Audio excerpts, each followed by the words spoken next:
ನಮಸ್ಕಾರಗಳು ಗೃಹಲಕ್ಷ್ಮಿಯರೇ, ನೀವು ನಮ್ಮ ಚಾನಲ್ನ ವಿಡಿಯೋ ನೋಡ್ತಿರೋದಕ್ಕೆ ಧನ್ಯವಾದಗಳು. ರಾಜ್ಯದ ಕೋಟ್ಯಾಂತರ ಮಹಿಳೆಯರು ಕಾಯುತ್ತಿದ್ದ ಆ ಒಂದು ಸುದ್ದಿ ಬಂದಿದೆ. ಹೌದು, ಗೃಹಲಕ್ಷ್ಮಿ ಯೋಜನೆಯ 26 ಮತ್ತು 27ನ ಕಂತಿನ ಒಟ್ಟು 4,000 ಹಣ ಬಿಡುಗಡೆಯ ಬಗ್ಗೆ ಸಚಿವೆ ಲಕ್ಷ್ಮಿ ಹೆಬ್ಬಾಳ್ಕರ್ ಅವರು ಮಹತ್ವದ ಮಾಹಿತಿಯನ್ನು ನೀಡಿದ್ದಾರೆ. ಯಾವೆಲ್ಲ ಜಿಲ್ಲೆಗಳಿಗೆ ಮಂಗಳವಾರ ಹಣ ಜಮಾವಾಗಲಿದೆ, ನಿಮ್ಮ ಖಾತೆಗೆ ಹಣ ಬಂದಿದೆಯೇ ಎಂದು ಚೆಕ್ ಮಾಡುವುದು ಹೇಗೆ, ಸಂಪೂರ್ಣ ಮಾಹಿತಿಯನ್ನು ಈ ವಿಡಿಯೋದಲ್ಲಿ ನೋಡೋಣ. ಅದಕ್ಕಿಂತ ಮುಂಚೆ ಯಾರಾದರೂ ನಮ್ಮ ಚಾನಲನ್ನು ಸಬ್ಸ್ಕ್ರೈಬ್ ಆಗಿಲ್ಲ ಅಂದರೆ ದಯವಿಟ್ಟು ಸಬ್ಸ್ಕ್ರೈಬ್ ಆಗಿ, ಹಾಗೆ ವಿಡಿಯೋನ ಕೊನೆವರೆಗೂ ನೋಡಿ. ಫ್ರೆಂಡ್ಸ್, ಕೆಲವು ಕಾರಣಗಳಿಂದ ಕಳೆದ 2 ತಿಂಗಳ ಹಣ ಬಾಕಿ ಇತ್ತು.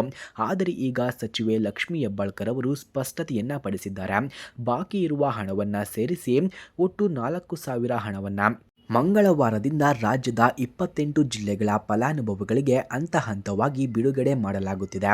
ಸರ್ಕಾರದ ಡಿಬಿಟಿ ಪ್ರಕ್ರಿಯೆಯ ಪ್ರಕಾರ ತಾಂತ್ರಿಕ ತೊಂದರೆ ಇಲ್ಲದ ಮತ್ತು KYC ಪೂರ್ಣಗೊಂಡಿರುವ 28 ಜಿಲ್ಲೆಗಳಲ್ಲಿ ಹಣ ಜಮೆಯಾಗಲು ಶುರುವಾಗಿದೆ. ನಿಮ್ಮ ಆಧಾರ್ ಸೀಡಿಂಗ್ ಸರಿಯಾಗಿದ್ದರೆ ಮಂಗಳವಾರ ಸಂಜೆಯೊಳಗೆ ಅಥವಾ ಬುಧವಾರದೊಳಗೆ ನಿಮ್ಮ ಮೊಬೈಲ್ಗೆ ಮೆಸೇಜ್ ಬರಲಿದೆ. ನಿಮಗೆ ಇನ್ನೂ ಹಣ ಬಂದಿಲ್ಲವೆಂದರೆ ತಕ್ಷಣ ಈ 3 ಕೆಲಸವನ್ನು ಮಾಡಿ. ನಿಮ್ಮ ಬ್ಯಾಂಕ್ ಅಕೌಂಟ್ಗೆ ಆಧಾರ್ ಲಿಂಕ್ ಆಗಿದೆಯೇ ಎಂದು ಚೆಕ್ ಮಾಡಿಕೊಳ್ಳಿ. ಹಾಗೆ NPCI ಮ್ಯಾಪಿಂಗ್ ಆಗಿದೆಯೇ ಎಂದು ನಿಮ್ಮ ಬ್ಯಾಂಕ್ನಲ್ಲಿ ವಿಚಾರಿಸಿ. ಮತ್ತು ರೇಷನ್ ಕಾರ್ಡಲ್ಲಿ ನಿಮ್ಮ ಹೆಸರು ಮನೆ ಯಜಮಾನಿ ಎಂದು ಇರುವುದನ್ನು ಖಚಿತಪಡಿಸಿಕೊಳ್ಳಿ.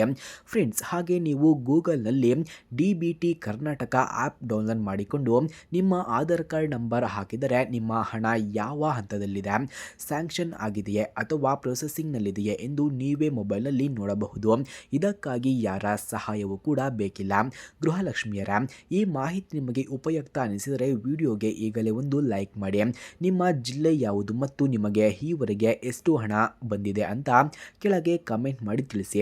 ಇಂತಹ ಲೇಟೆಸ್ಟ್ ಮಾಹಿತಿಗಳಿಗಾಗಿ ನಮ್ಮ ಚಾನಲನ್ನು ತಪ್ಪದೇ ಸಬ್ಸ್ಕ್ರೈಬ್ ಆಗಿ. ಧನ್ಯವಾದಗಳು.